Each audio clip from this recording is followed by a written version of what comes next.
हिंदू धर्म ग्रंथों के विशाल पुस्तकालय में गरुड़ पुराण प्राचीन ज्ञान का प्रकाश स्तंभ है। यह ग्रंथ हमें उन रहस्यों की ओर ले जाता है जो जीवन के गहरे अर्थ को उजागर करते हैं। यह जीवन, मृत्यु और भाग्य के जटिल कामों के बारे में गहरी जानकारी देता है। गरुड़ पुराण में निहित शिक्षाएं हमें यह समझने में मदद करती हैं कि हमारे कर्म कैसे हमारे भविष्य को प्रभावित करते हैं। अपनी कई कहानियों और शिक्षाओं के बीच यह ग्रंथ पूर्व निर्धारित भाग्य की दिलचस्प अवधारणा में तल्लीन करता है। यह हमें यह भी सिखाता है कि कैसे हमारे कर्मों का प्रभाव हमारे जीवन के हर पहलू पर पड़ता है। यह बताता है कि कैसे हमारा जीवन न केवल इस जीवन काल में बल्कि अनगिनत पिछले जन्मों में किए गए कार्यों से आकार लेता है। यह पुनर्जन्म के चक्र और आत्मा की यात्रा को भी विस्तार से समझाता है। गरुड़ पुराण जीवन, मृत्यु और पुनर्जन्म के चक्रीय स्वरूप पर जोर देता है, जो कर्म के सार्वभौमिक नियम द्वारा नियंत्रित होता है।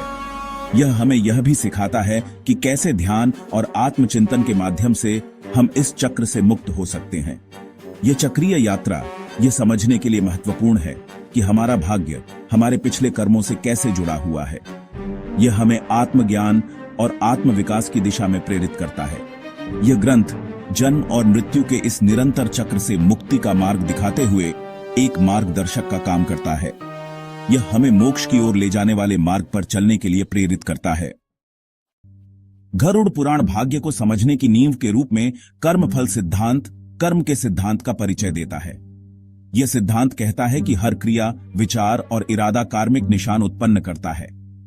ये निशान अदृश्य बीजों की तरह भविष्य के जीवन में आगे बढ़ाए जाते हैं, हमारे अनुभवों और परिस्थितियों को आकार देते हैं। हमारे कार्यों के परिणाम तुरंत प्रकट नहीं हो सकते हैं, लेकिन उन्हें भुलाया नहीं जाता है। वे हमारे कार्मिक भंडार में तब तक सुप्त रहते हैं जब तक कि उनके अंकुरित होने और फल देने के लिए सही परिस्थितियां उत्पन्न नहीं हो जाती।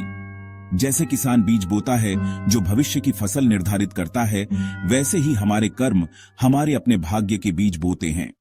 गरुड़ पुराण मृत्यु के बाद आत्मा की यात्रा का एक विशद चित्र प्रस्तुत करता है। भौतिक शरीर को छोड़ने पर आत्मा अपने कार्मिक सामान को लेकर परलोक की यात्रा पर निकलती है। वहां इसका सामना यमराज, मृत्यु के देवता और चित्रगुप्त आकाशीय रिकॉर्ड कीपर से होता है। चित्रगुप्त अपने सावधानी पूर्वक रिकॉर्ड के साथ आत्मा के पिछले जन्मों के कार्यों का विस्तृत विवरण प्रस्तुत करता है। कार्मिक बैलेंस शीट के साथ यह मुठभेड़ आत्मा के अगले गंतव्य का निर्धारण करती है, उसके भविष्य के जन्म का मार्ग प्रशस्त करती है। गरुड़ पुराण एक उल्लेखनीय घटना का वर्णन करने के लिए आगे बढ़ता है। यह बताता है कि गर्भ में रहते हुए आत्मा को अपने पिछले जन्मों और उसके द्वारा वहन किए जाने वाले कार्मिक परिणामों के बारे में अधिक जागरूकता होती है। यह जागरूकता आत्मा पर तब आती है जब वह आध्यात्मिक क्षेत्र से भौतिक दुनिया में संक्रमण करती है। गर्भ की सीमाओं के भीतर आत्मा एक गहन एहसास का अनुभव करती है। यह समझती है कि उसकी वर्तमान परिस्थितियां, उसके सुख दुख, उसके पिछले कर्मों से सीधे जुड़े हुए हैं। यह एहसास अक्सर गर्भ में अधिक पुण्य जीवन जीने की तीव्र लालसा के रूप में प्रकट होता है।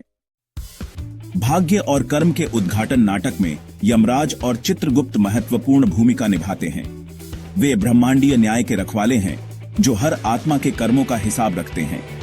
यमराज, जिन्हें अक्सर एक भयानक देवता के रूप में चित्रित किया जाता है, केवल एक भयानक यमदूत नहीं है।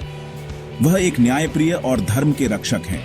वह धार्मिकता का प्रतीक है और यह सुनिश्चित करता है कि कार्मिक न्याय मिले। यमराज का कार्य केवल मृत्यु का प्रबंधन करना नहीं है, बल्कि यह भी सुनिश्चित करना है कि हर आत्मा को उसके कर्मों के अनुसार न्याय मिले। वह परलोक की अध्यक्षता करते हैं। चित्रगुप्त द्वारा प्रस्तुत कार्मिक रिकॉर्ड के आधार पर निर्णय देते हैं। चित्रगुप्त उनके सहायक हैं जो हर आत्मा के कर्मों का विस्तृत लेखा जोखा रखते हैं। चित्रगुप्त सावधानी पूर्वक रिकॉर्ड कीपर यह सुनिश्चित करता है कि एक भी कर्म, अच्छा हो या बुरा, किसी का ध्यान न जाए। वह हर आत्मा के कर्मों का हिसाब रखते हैं, जिससे यमराज को न्याय करने में मदद मिलती है। उनके रिकॉर्ड अचूक हैं, जो कर्म के सार्वभौमिक नियम के प्रमाण के रूप में काम करते हैं। चित्रगुप्त का कार्य अत्यंत महत्वपूर्ण है, क्योंकि उनके बिना न्याय की प्रक्रिया अधूरी रह जाएगी। वह सुनिश्चित करता है कि प्रत्येक व्यक्ति को अपने कार्यों के लिए जिम्मेदार ठहराया जाए, उनके भविष्य के जीवन के पाठ्यक्रम को प्रभावित किया जाए। उदाहरण के लिए, एक राजा जिसने अपने जीवन में न्याय और दया का पालन किया, उसे अगले जन्म में एक उच्च आत्मा के रूप में पुनर्जन्म मिलता है। वहीं एक लालची व्यापारी जिसने दूसरों का शोषण किया, अगले जन्म में कठिनाइयों का सामना करता है। इस प्रकार यमराज और चित्रगुप्त मिलकर ब्रह्मांडीय न्याय की प्रक्रिया को सुचारू रूप से चलाते हैं। जबकि गरुड़ पुराण पिछले कार्यों के महत्व पर जोर देता है, यह आशा और सशक्तिकरण का संदेश देता है। यह दावा करता है कि भाग्य पूरी तरह से पूर्व निर्धारित नहीं है। हमारे वर्तमान कार्यों में पिछले कर्मों के प्रभावों को कम करने और एक उज्जवल भविष्य को आकार देने की शक्ति है।